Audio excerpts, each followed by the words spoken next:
So we want you to understand that you can't measure from where you stand right now how long anything is going to take by how long it's been taking. Because that was then and this is now. And because then you didn't know what you are knowing now.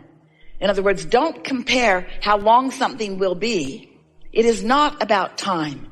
It's not about anything other than what you are doing with your vibrational alignment. It is simply what you are doing with your beliefs in relationship to your desires. When you desire something that you believe, there's no time between the vibrational accomplishment of it. But when you want something and you doubt it, there's as much time as you continue to doubt it. Sometimes people will say, well, how long will it take me to get from where I am to where I want to be? And we say, as long as it takes you to stop doubting and start believing. And they say, well, how long will that take? As long as it takes you to stop doubting and start believing. Well, how long does that take? Well, it takes as long as it takes for you to stop doubting and start believing. Well, how long does that take? And we say it's really a variable. But it has to do with how conditioned you are at focusing on what is and how willing you are to focus upon the vibrational what is. As humans, most of you, we love you so much, but you give most of your attention to things that are occurring. In other words, you are reacting mostly to the circumstances around you. So most of your vibration is in reaction to what is. So if you're looking at something that pleases you, your reaction is one that is beneficial to you. But if you're looking at something that doesn't please you, then your vibrational reaction is something that is not beneficial to you. And you got to cut that out. You've got to stop just looking around by default and then reacting to what you see and expecting any consistency in your vibration. You have to figure out how to be consistent in your vibration. You have to decide and you have to practice and you have to become good at, a master at, offering a vibration that feels good even when the condition hasn't changed. You have to stop letting your vibration be about what is. You have to begin to find a way to let your emotions travel down the path of how you want to feel. So how do you do that? How do you do that after you've been reacting to life so long? Your kids are so sweet this morning and you just love them so much. So easy to love them. They were sleeping long. The sweet little faces when they're asleep. And then they wake up. And they start fighting with each other right away. And you can hear the drama and the trauma all around the house. And you put your head down on your desk and you think, kill me now. And now you feel different than you did about them when they were asleep. And that's not cool. Because you got to figure out how to be consistent without asking the conditions around you to change. Because you can't control the conditions around you. You know that if you've got kids. You cannot control the conditions around you. And the harder you try to control the conditions, the more you give up your life for something that never gets you anywhere. In other words, there's a way easier way to go about it. You can find a way to feel the way you want to feel regardless of the conditions. And that's what unconditional love is. That's what unconditional alignment is. That's what unconditional clarity is. That's what living in the sweet spot is. That's what practicing the art of allowing is. That's what being in the sweet spot and watching what feels to others like the magic of the universe swarming around you and providing for you this perfect ride. You are the creator of your own reality, which means you are the keeper of your own vibration, which means you are the focuser of your own thoughts. But the way you figure out how to focus your thoughts is by understanding that there is a relationship, a vibrational relationship between what you're thinking right now and what your inner being is thinking right now about the same thing that you're thinking about something right now. When you focus upon something, the whole of you is focused upon it too. And the whole of you has a perspective about what you're thinking about. So let's say you're focused upon something that is really causing you a feeling of irritation. The reason that you feel that feeling of irritation is because your inner being is focusing upon exactly the same thing from a different point of view. Your inner being is expecting good to come. And you, if you feel negative emotion, are not. The reason that you feel doubt, the reason that you feel any negative emotion is because your opinion right now is bogus or we can be kinder than that. Short-sighted or stupid. No, we can. No. Your perspective right now is different than that of your inner beings. Now, we're playing with you. We don't want you to feel critical of yourself, and we certainly are not feeling critical of you, because you live in this time-space reality, and law of attraction is managing everything around you. So if you have some momentum going that is causing you to feel some negative emotion, you're not going to stop it all of a sudden, because law of attraction will not allow it. Whatever you've got going on vibrationally, the law of attraction is bringing you more of. So law of attraction works tremendously to your advantage and tremendously to your disadvantage, because it responds to whatever it is you've got active within you. But it also responds to whatever your inner being has going on actively too. For example, if life has caused you to want more prosperity, your inner being is focused upon that prosperity, and not just believing it, but knowing it absolutely. So as your inner being is focused upon the prosperity that you've carved out and asked for, if you're focused for some reason on some event that makes you feel shortage consciousness, then there's a vibrational variance right here, right now, on the same subject, because your inner being believes, knows your financial abundance, and right now you don't. And you're feeling the negative emotion that is evidence to you of how much your inner being believes. Do you like the way we said that? That's evidence of how much your inner being believes. It's also evidence of how much you don't believe, but that's not the part we want you to focus upon. We want you to focus upon how much your inner being believes in your autonomy, in your prosperity, in your ability to thrive on your own. Because each of you are extensions of source energy. And source energy is raining down around you and upon you and for you on your behalf blessings of indescribable proportion and nature. And if you're not realizing them fully, it means you've got some shortage consciousness going on in your point of view, which we understand why you would, because you've been looking at what is, looking at what is, looking at what is. Oh, things move forward so much more slowly than they need to.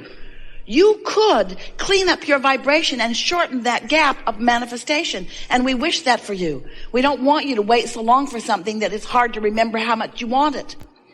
We don't want your desires to feel like disappointment to you. We want them to feel like the fresh idea that they felt like when they first occurred to you in the beginning.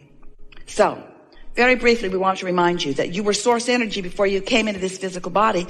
And even though a portion of your consciousness is projected here into the personality that you know as you, the larger part of you still remains non-physically focused and holds a vivid personal perspective of you and yours. So here you are in this physical body, doing what you came to, out here on the leading edge, sifting and sorting and coming to your personal important preferences about what you want. So you know what you don't want, and you know what you do want, and you know what you don't want, and you know what you do want, and you know what you do want, and you know what you don't want. And you're carving out of this contrasting experience your idea of how life would be better for you. And so you are creating, adding to this vibrational reality, and the source within you loves the ideas that you are sending forth and stands in the vibrational beingness of every evolutionary idea that you flow forth. So here's this vibrational version of you. It's so real, we wanted you to know that it is real. We gave it a name. We called it the Vortex. The Vortex of Creation. Wrote a whole book about it because we want you to come to understand and believe in this vibrational reality as much, no, even more than you believe in the reality that you can see and hear and smell and taste and touch. Because you got to know that life has caused you to create this. And it is a reality that your inner being knows and bees. So now we want to ask you a question. You have not heard us ask this question before because we've not asked it of you before. So since this vortex exists, and since your inner being is standing right in the middle of it, what do you think it feels like to your inner being to stand in the middle of what you've created? Proud, excited, exhilarated, interested, eager, and happy for you to begin your personal now realization of the details and the unfolding of what you've put together. Now, you can't even describe it very well because you've been putting pieces of it in there for such a long time. And you don't even realize how perfectly the pieces that you've been asking for all fit with one another. There is a reality that's been forming that when you allow it will surprise and delight you beyond our ability to describe it to you verbally. But it is gestating and it is growing, and law of attraction is responding to it. Can you feel that law of attraction is responding to it? And as it grows and becomes and matures and exists, can you sort of get a feeling of your relationship with it? Can you feel how, as it is growing and expanding and becoming, can you feel how you, in your personality, in your human personality, have a relationship with it? Are you looking forward to it? Are you eager about it? Are you looking forward to the realization of it? Can you find the feeling of it? So as you hang around in more good feeling vibrations, as you meditate more and quiet your mind and therefore release all resistant thought, as you make lists of appreciation, and as you get out more, as you spend more time outside, as you move your body more and you drink more water and you just get feeling better and spend more time with people that are nice to be with and do the things that make you feel good. Stop watching the news on television. Stop trying to solve the problems of the world. Just live in your own life and get to yourself a little more and allow your natural cork to float. It will if you won't hold it under the water. When you let go, right back up there where you belong in the good feeling vibration. So as you're doing more and more of that, frequently, because you'll be in that vibrational vicinity of where your vortex is, ideas will flow from that vortex right into your head. You'll realize something. You'll get an idea about something. You'll say, oh, I know what I want. I know what I want. And when that occurs, that means that there is a seamless transfer. This is thoughts turning to things. That's what's happening. Thoughts turning to things. But thoughts can't turn to things if the things that you are creating are in this high-flying vibration and you're over here in disappointment. You're not going to get any thoughts turning to things under those conditions. Thoughts can't turn to things unless you're up here in the vibration of where the things that you're wanting and the thoughts that are about them are on the same vibrational level. You got to be up there where you can receive them in the same way that you would tune your radio in your vehicle. Can't set your radio dial on 98.7 and hear what's being broadcast on 101. In other words, the frequencies have to match up. And you can't have your dial set on disappointment while everything that you've created set on joy and ecstasy and appreciation and love and have any transfer of thought. That's why you're disappointed. Who you really are is up here and who you're being right now isn't, you see. So you got to find some way. You have to be creative about it. You got to find some way of being happy anyway. You got to stop needing something to change so that you can have a good feeling response to it. You got to figure out how to be happy before it happens. That's what we mean by getting out ahead of it. You have to get out ahead of it. And we know for sure that this knowledge, this understanding that you are gathering here and have gathered even before you got here, but that is being amplified with this conversation. We know for sure that your understanding of the processes that we are talking about, of the laws of the universe, will put you in a place of heightened expectation. And that's all that is required. Just a little shift in your expectation will make the difference between what manifests and how long it takes to manifest. So it sounds to you a little bit like we are eager for you to have manifestation of the things you want. We hear you say to us, Abraham, all right, I'll accept your version of the vortex. I can't see it or hear it or smell it or taste it or touch it, but I believe you, sort of.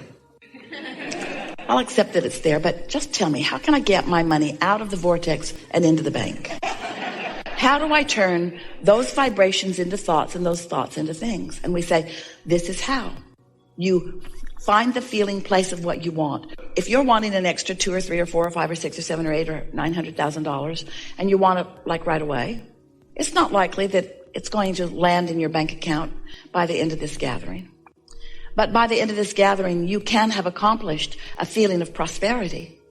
And if you can accomplish a feeling of prosperity by looking at the abundance that is evident in your life, both the financial abundance and the lifestyle abundance, and the ease abundance, and the clarity abundance, and the friendship abundance, and the magnificent planet abundance. In other words, there is so much abundance that you could focus upon, or you could just stop, and this is the thing that we want you to understand, what unconditional love and unconditional clarity and unconditional alignment, what they are all about It's much simpler than trying to find conditions that line